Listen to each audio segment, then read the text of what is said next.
Punjabi novel ਟਾਵਾਂ ਟਾਵਾਂ ਤਾਰਾ ਕਿਸ਼ਤ number 27।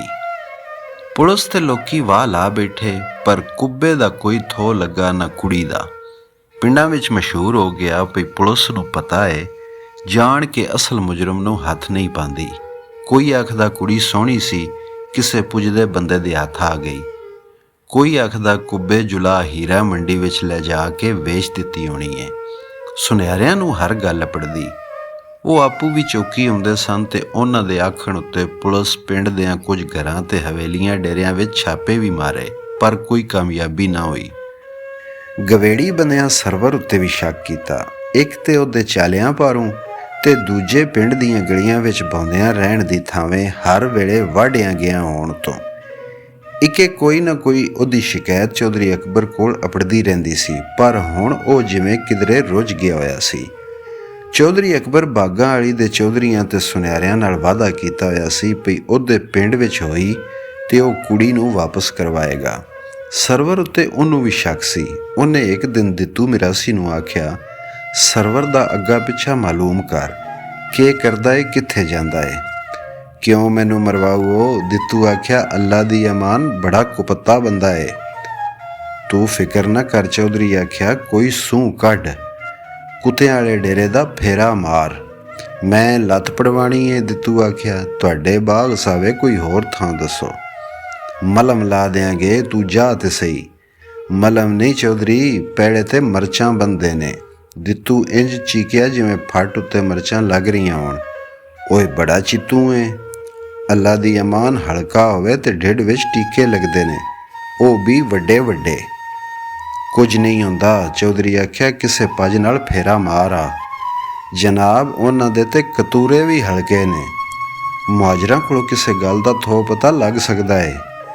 ਉਹ ਵਿਚਾਰੇ ਮਜ਼ਾਰੇ, ਉਹਦੀ ਰਈਅਤ, ਨਾਲੇ ਅੰਦਰਾਂ ਦੀ ਫਰੋਲਾ ਫਰੋਲੀ ਤੇ ਕੋਈ ਚੋਰ ਕਰ ਸਕਦਾ ਹੈ ਜਾਂ ਜ਼ਨਾਨੀ। ਆਪਣੀ ਜ਼ਨਾਨੀ ਨੂੰ ਨਾਲ ਲੈ ਜਾ। ਚੌਧਰੀ ਸਾਹਿਬ, ਕਿਉਂ ਮੇਰਾ ਘਰ ਉਜਾੜੂ ਹੋ? ਸਿਰਫ ਉਹਨੂੰ ਗੱਲ ਦੇ ਕਿਸੇ ਪੱਜ।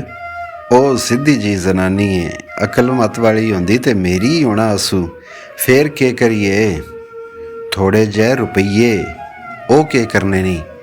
ਦਾਈ ਹਾਕਾਂ ਦੱਸਿਆ ਭਈ ਮੁਹਾਜਰਾਂ ਵੱਲ ਬਾਲ ਬੱਚਾ ਹੋਣ ਵਾਲਾ ਹੈ।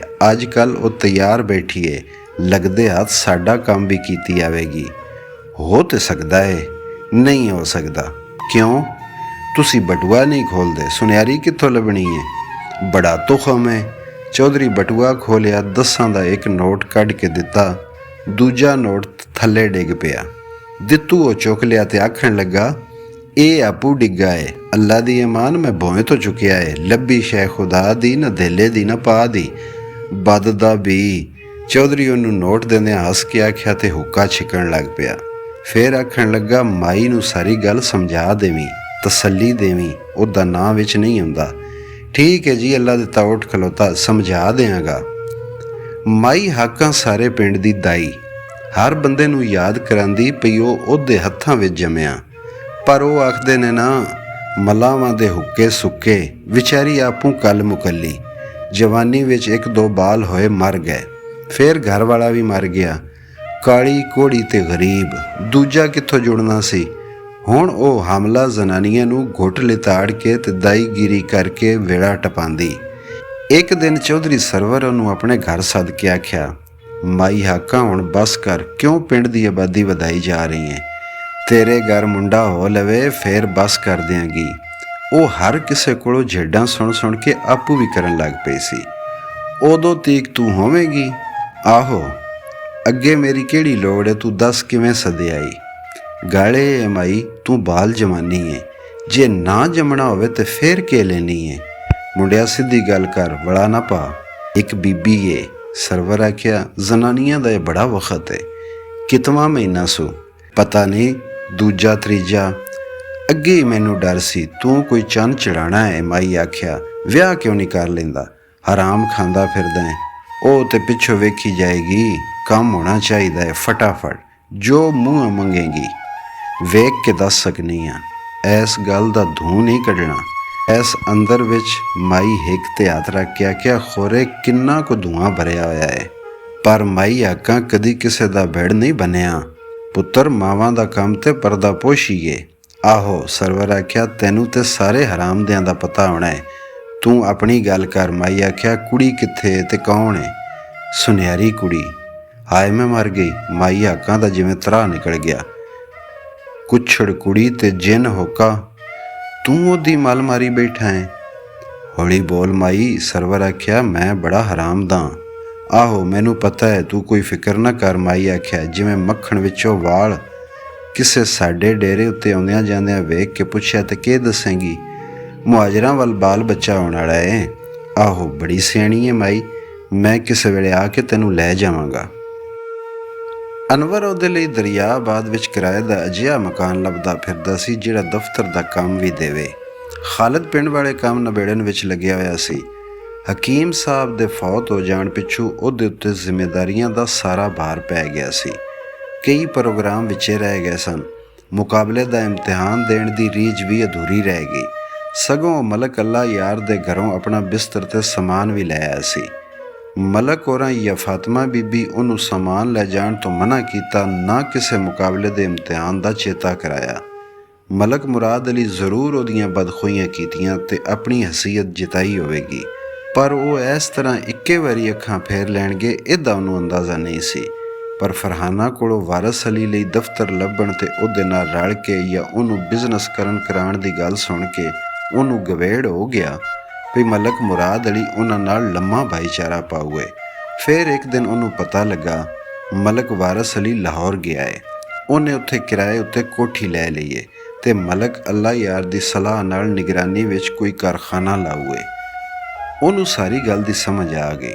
ਉਹਨੂੰ ਇਹ ਤੇ ਪਤਾ ਹੀ ਸੀ ਭਈ ਉਹ ਤੇ ਵਾਰਸ ਇੱਕੋ ਘਰ ਦੇ ਜਵਾਈ ਨਹੀਂ ਬਣ ਸਕਦੇ।